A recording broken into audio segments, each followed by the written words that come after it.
सिनेसृष्टीत 6 दशकं आशाताईंनी काम केलं. अगदी मधुबालापासून ते ऐश्वर्या, उर्मिला त्यासोबतच तब्बू या अभिनेत्रींना आवाज त्यांनी दिला आणि अनेक गाणी अजरामर झाली आणि त्यामुळेच साठी आलेल्या पाहायला मिळत आहेत. इथे एकामागे एक अनेक सेलिब्रिटी किंवा राजकीय मंडळी इथे अंत्यदर्शनाला आलेली पाहायला मिळत आहेत. जसं आपण बघितलं हिंदी, मराठी त्यासोबतच इतर भाषांमध्ये सुद्धा आशा भोसलेंनी गाणी गायली आणि हिंदीतली जर आपण बघितली तर अगदी 1955 पासून त्यांनी आपल्या कारकिर्दीला सुरुवात केली ते आज तगायत आपण बघितलं अनेक गाणी, मग 70तल्या दशकातली गाणी असतील, मग 90sची गाणी असतील, अनेक गाणी ही सुपरहिट आशा भोसलेंनी केली आणि त्यामुळे प्रत्येक अभिनेत्रीला मोठं करण्यात किंवा त्यांची गाणी अजरामर करण्यामध्ये आशा भोसलेंचा आवाज होता आणि त्यामुळे अर्थातच आशा ताई आपल्यातनं निघून गेलेल्या आहेत आणि त्यामुळे त्यांना अखेरचा निरोप देण्यासाठी अभिनेत्री त्यासोबतच त्यांच्यासोबत काम करणारे संगीतकार, मी जसं आधी सांगितलं की अनेक जण जे आताच्या पिढीतले आहेत ते अनेक जण आशाताईंना गुरुस्थानी मानायचे ते सर्व कलाकार हे आपल्याला अंत्यदर्शनासाठी इथे आलेले पाहायला मिळतात. 2 वाजेपर्यंत साधारणपणे 2 ते 2:30 वाजेपर्यंत इथे हे पार्थिव अंत्यदर्शनासाठी ठेवलं जाईल आणि त्यानंतर मग शिवाजी पार्क स्मशानभूमी इथे हे पार्थिव पुढे अंत्यसंस्कारासाठी नेलं जाणार आहे. थोड्या वेळापूर्वी आपण बघितलं मुंबई पोलिसांनी मानवंदना दिली, आदरांजली वाहिली आणि त्यानंतर मग एकामागे एक अनेक दिग्गज ज्यांच्या आशाताईंसोबत स्नेहाचे संबंध होते, मग ते सचिन तेंडुलकर आपण बघतोय, सुप्रिया सुळे, आशिष शेलार, सगळ्या क्षेत्रात त्यांचा वावर होता. अनेक कार्यक्रमांना त्यांची उपस्थिती असायची आणि मग त्या कार्यक्रमात एखादं गाणं म्हणून ते गाणं गाऊन ज्या प्रकारे मंत्रमुग्ध त्या समोरच्या प्रेक्षकांना करायचे हे आपण अनेकदा पाहिलेलं आहे. अगदी अलीकडच्या काळामध्ये महाराष्ट्र भूषण जेव्हा त्यांना राज्य सरकारचा मिळाला तेव्हासुद्धा त्यांनी गायलेलं गाणं आजही आपण बघतो की एक प्रकारे अगदी अनेक कार्यक्रमांमध्ये अगदी 1-2 ओळी गायच्या आणि एक मंत्रमुग्ध करायचं आणि आपली गायकी ही प्रेक्षकांसमोर अगदी मांडायची आहे. त्याच्यामुळे आपण बघितलं आशा भोसले हे जे संपूर्ण आपण बघितलं तर सगळ्या क्षेत्रामध्ये त्यांचा वावर असल्यामुळे गर्दीसुद्धा आपण बघतोय अंत्यदर्शनासाठी. चाहते तर आहेतच, मात्र विविध क्षेत्रातले लोक आपल्याला या ठिकाणी अंत्यदर्शनासाठी आलेले पाहायला मिळतात. निश्चित. वेदांत, मिकी आणि विनोद तुमच्या तिघांचेही आभार दिलेल्या माहितीसाठी. दरम्यान आशाताईंच्या पार्थिवावर आज शासकीय इतमामात अंत्यसंस्कार केले जातील. मान्यवरांची मोठी रीघ इकडे आशाताईंच्या अंत्यदर्शनासाठी पाहायला मिळतेय. सचिन तेंडुलकर, अंजली तेंडुलकर, आशा पारेख, डेव्हिड धवन, आशिष शेलार, सुप्रिया सुळे यांच्यासह अभिनेत्री तब्बू या सगळ्यांनी आशाताईंना साश्रू नयनांनी अखेरचा निरोप दिलाय.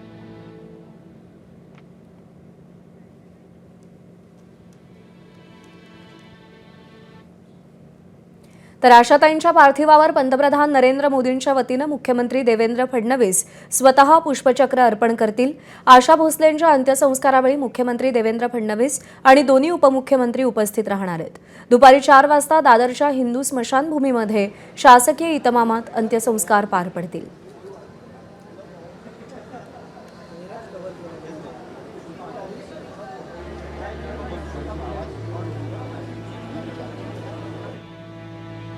पंतप्रधान नरेंद्र मोदींच्या वतीनं मुख्यमंत्री देवेंद्र फडणवीस आशाताईंच्या पार्थिवावर पुष्पचक्र अर्पण करतील. दोन्ही उपमुख्यमंत्री आणि मुख्यमंत्री या प्रसंगी उपस्थित राहणार आहेत. आज संध्याकाळी 4 वाजता दादरच्या हिंदू स्मशानभूमीमध्ये आशाताईंच्या पार्थिवावर अंत्यसंस्कार केले जातील. मंत्री मंगलप्रभात लोढा हे देखील पोहोचलेले आहेत आशाताईंचं अंत्यदर्शन घेण्यासाठी. प्रत्येक क्षेत्राशी प्रत्येकाशी आशाताईंचा अत्यंत जवळचा आणि स्नेहपूर्ण संबंध होता. मंगलप्रभात लोढा आणि दत्तात्रय होसबळे संघाचे कार्यकर्ते इथे पोहोचलेले आहेत.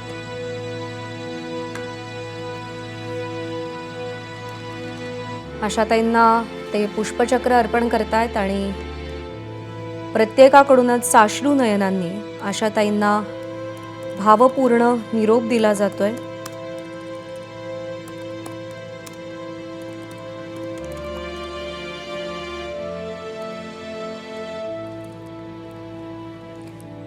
राष्ट्रीय स्वयंसेवक संघाचे सरकार्यवाह दत्तात्रय होसबळे हे देखील पोहोचले. त्यांच्यासोबत मंत्री मंगलप्रभात लोढा हे देखील पोहोचलेले आहेत आणि आशाताईंना त्यांनी पुष्पक चक्र अर्पण केलेलं आहे. अत्यंत भावपूर्ण वातावरणात आशाताईंना अखेरचा निरोप दिला जातोय.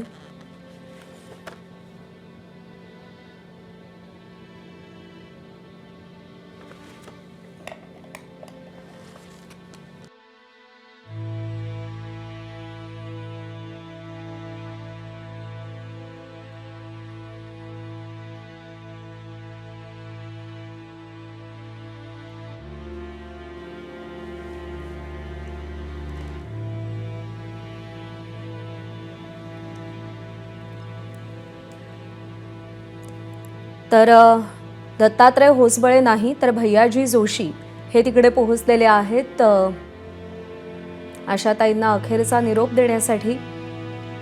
मंगेशकर भावंडांमधली वीण, मंगेशकर भावंडांमधलं भावपूर्ण वातावरण हे सगळ्यांनीच अनुभवलेलं आहे. जरी काही काळ आशाताई मंगेशकर कुटुंबियांपासून काहीशा दुरावलेल्या असल्या तरी सुद्धा नंतरच्या काळात पुन्हा एकदा हे प्रेमाचे बंध, भावंडांमधलं प्रेम तसंच जोडलं गेलं आणि ते शेवटपर्यंत अबाधित राहिलं आणि तेच सध्या आपण या दृश्यांमध्ये पाहतोय. दरम्यान आशा भोसलेंनी एकदा महाराष्ट्राचे मुख्यमंत्री देवेंद्र फडणवीस आणि आशिष शेलार यांना सुद्धा गाण्याचा आग्रह करून गायला लावलं होतं.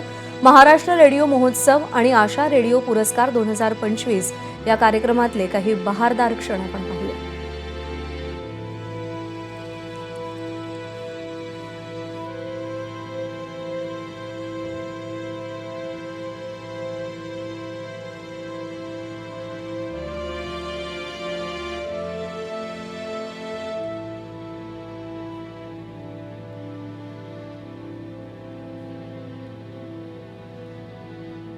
तर मीनाताई तुम्ही गाऊ शकता आता. एक एक ना यहाँ छोड़ के दिल अभी भरा नहीं अभी.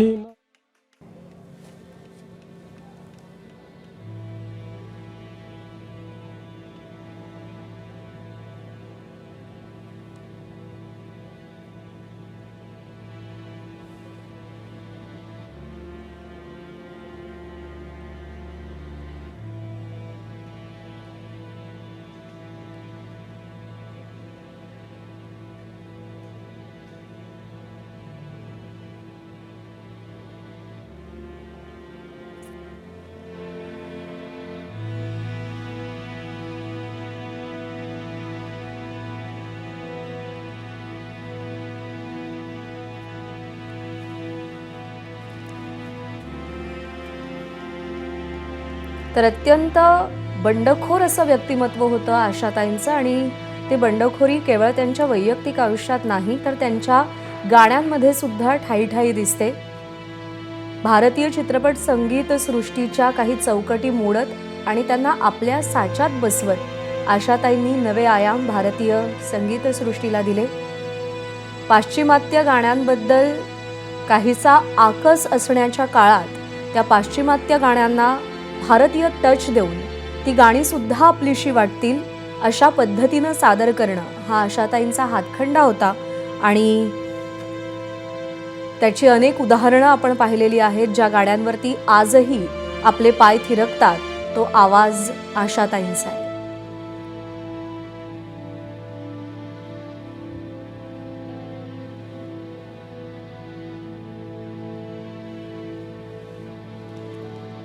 खरं तर अगदी लहान वयामध्ये वडिलांचं छत्र हरपल्यानंतर मोठ्या बहिणीनं या सगळ्या भावंडांना मायेच्या पदराखाली घेतलं.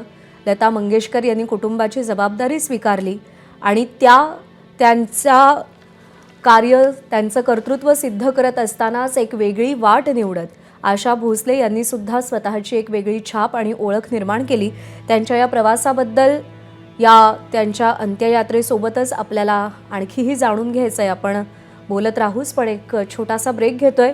रितेश देशमुख, अभिनेता रितेश देशमुख देखील पोहोचलेला आहे आशाताईंचं अंत्यदर्शन घेण्यासाठी. आज अनेक मान्यवर या संपूर्ण परिसरात येतील आणि आशाताईंचं अंत्यदर्शन ते घेणार आहेत. चित्रपटसृष्टी, सिनेसृष्टी, राजकारण, समाजकारण या सगळ्या क्षेत्रांमध्ये आशाताईंचे प्रत्येकाशी अत्यंत प्रेमाचे संबंध होते. त्यांनी ते जपले होते, निर्माण केलेले होते आणि त्याची प्रचिती आत्ता आपल्याला येते की प्रत्येक क्षेत्रातला माणूस हळहळलेला आहे. आपल्या जवळचं कोणीतरी गेलंय, आपला एखादा तुकडा आपल्यापासून निसटून गेलाय, अशी भावना प्रत्येकाच्या मनामध्ये निर्माण झाली आहे.